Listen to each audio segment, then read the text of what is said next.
പ്രിയപ്പെട്ട കുട്ടികളെ, നമ്മുടെ പാഠപുസ്തകം മാറിയിരിക്കുന്നു. ഈ മാറിയ പാഠപുസ്തകത്തിലെ വിജയിക്കാം 100 മേനി എന്ന അധ്യായത്തെ നമുക്ക് പരിചയപ്പെടാം.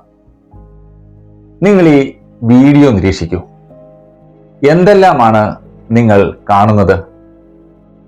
നിങ്ങൾ കണ്ട കാര്യങ്ങൾ ശാസ്ത്ര പുസ്തകത്തിൽ രേഖപ്പെടുത്തൂ.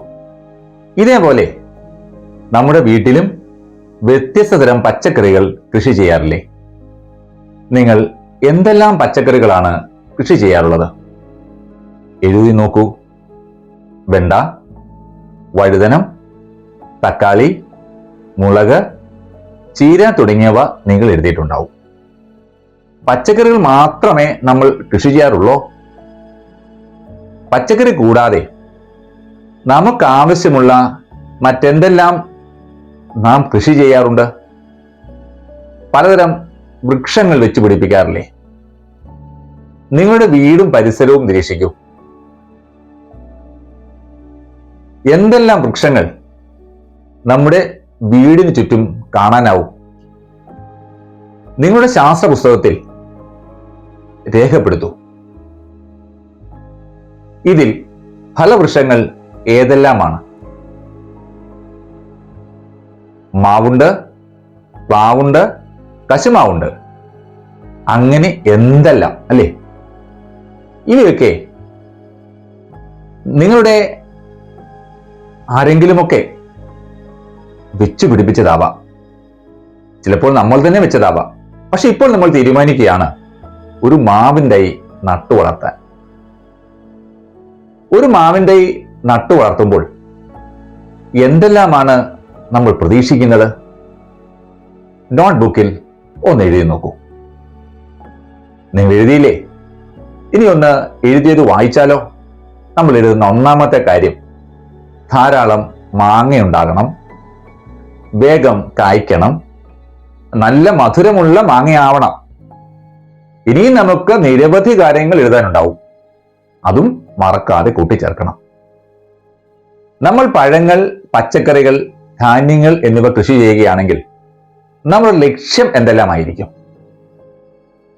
വേഗം ഫലമുണ്ടാകണം, നല്ല വിളവ് ലഭിക്കണം, ഫലത്തിന് നല്ല ഗുണനിലവാരം ഉണ്ടായിരിക്കണം. ഇതൊക്കെ ലഭിക്കണമെങ്കിൽ എന്തെല്ലാം കാര്യങ്ങളാണ് നമ്മൾ ശ്രദ്ധിക്കേണ്ടത്? ഒന്ന് എഴുതിയാലോ? എന്തെല്ലാമാണ് എഴുതിയത്? നല്ല നടീൽ വസ്തുക്കൾ അല്ലെങ്കിൽ നല്ല വിത്തുകളായിരിക്കണം തിരഞ്ഞെടുക്കണം. ഫലഭൂയിഷ്ഠമായ മണ്ണ്, അനുയോജ്യമായ കാലാവസ്ഥ, മതിയായ ജലസേചന സൗകര്യം, മതിയായ പരിചരണം, കളകളുടെയും കീടങ്ങളുടെയും നിയന്ത്രണം. ഇങ്ങനെ നിരവധി കാര്യങ്ങൾ നമുക്ക് ശ്രദ്ധിക്കാനുണ്ട്. ഈ വീഡിയോ നിരീക്ഷിക്കൂ. ഇതൊരു പാവൽ ചെടിയുടെ ചിത്രമാണ്. ഇതിലെ ഫലം പാവയ്ക്കയാണ്.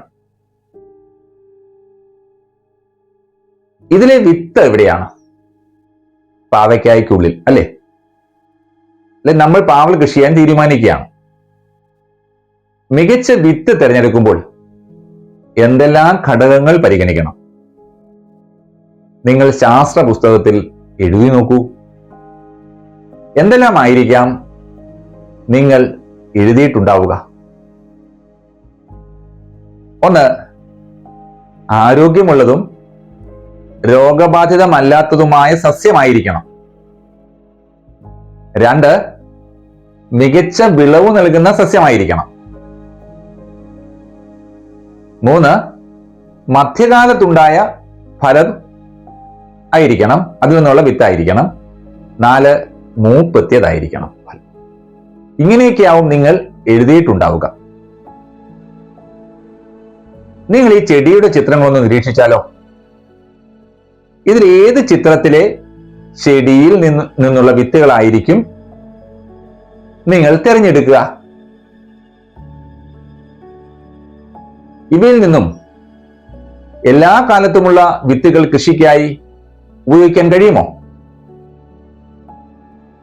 നിങ്ങളുടെ ഊഹം ശാസ്ത്ര പുസ്തകത്തിൽ രേഖപ്പെടുത്തൂ. നിങ്ങൾ രേഖപ്പെടുത്തിയിരിക്കുന്നത് മികച്ച ഫലം തരുന്ന തക്കാളി ചെടിയിലെ വിത്തുകളാണ് തിരഞ്ഞെടുക്കേണ്ടത് എന്നായിരിക്കും. മാത്രവുമല്ല, മധ്യകാലത്തുള്ള മൂപ്പെത്തിയ ഫലത്തിൽ നിന്നുള്ള വിത്തുകളായിരിക്കണം എടുക്കേണ്ടത് എന്ന് രേഖപ്പെടുത്തിയിട്ടുണ്ട്. ഒരു സംശയം ചോദിക്കട്ടെ. വെണ്ട, പയർ തുടങ്ങിയവയിൽ ഒരു ഫലത്തിൽ നിന്നും ധാരാളം വിത്തുകൾ അടങ്ങിയിട്ടുണ്ട്. അവയെല്ലാം തൈകൾ ഉൽപ്പാദിപ്പിക്കാൻ ഉപയോഗിക്കാമോ? അവയിൽ നിന്നും നല്ല വിത്ത് എങ്ങനെ തിരഞ്ഞെടുക്കും? ഈ ചിത്രം നിരീക്ഷിക്കൂ. കുറെ പയർ വിത്തുകൾ നൽകിയിരിക്കുന്നു. ഇവയിൽ നിന്നും മികച്ച വിത്തുകൾ തിരഞ്ഞെടുക്കുമ്പോൾ എന്തെല്ലാം മാനദണ്ഡങ്ങളാവും നാം പരിഗണിക്കുക? എന്തെല്ലാമായിരിക്കും? 1. അതിന്റെ ആകൃതി. 2. വലിപ്പം. 3. ഭാരം. 4. പുറന്തോട്. ഈ മാനദണ്ഡങ്ങൾ അനുസരിച്ച് നല്ല പയർവിത്തുകൾ തിരഞ്ഞെടുക്കും അല്ലേ? ഇനി നമുക്ക് പാഠപുസ്തകം പേജ് 9 പട്ടിക നോക്കൂ. വിത്ത് തിരഞ്ഞെടുക്കുമ്പോൾ ശ്രദ്ധിക്കേണ്ട കാര്യങ്ങളാണ് കൊടുത്തിരിക്കുന്നത്. അനുയോജ്യമായ കോളങ്ങളിൽ ടിക്ക് അടയാളപ്പെടുത്തുക. എന്തുകൊണ്ടായിരിക്കും നിങ്ങളത് തിരഞ്ഞെടുത്തതെന്ന കാര്യം കൂടി പറയാൻ മടിക്കണ്ട. എന്തെല്ലാമായിരിക്കും നിങ്ങൾ തിരഞ്ഞെടുത്തിട്ടുണ്ടാവുക? നാം ഒരു കാര്യം ശ്രദ്ധിച്ചിട്ടുണ്ടോ? നമ്മുടെ വീടിന്റെ പരിസരത്ത് തനിയെ വളരുന്ന തക്കാളിയോ മത്തനോ നല്ല പുഷ്ടിയോടെ വളരുമെങ്കിലും പലതിലും കായ്കൾ ഉണ്ടാകുന്നത് പരിമിതമായിരിക്കും അല്ലെ? എന്തായിരിക്കാം കാരണം? നമുക്കറിയാം, ഗുണമേന്മയുള്ളതും ഉൽപാദനശേഷിയുള്ളതുമായ വിത്തിൽ നിന്നുണ്ടാകുന്ന ചെടികളിൽ മാത്രമേ നല്ല കായ്കൾ ഉണ്ടാവുകയുള്ളൂ.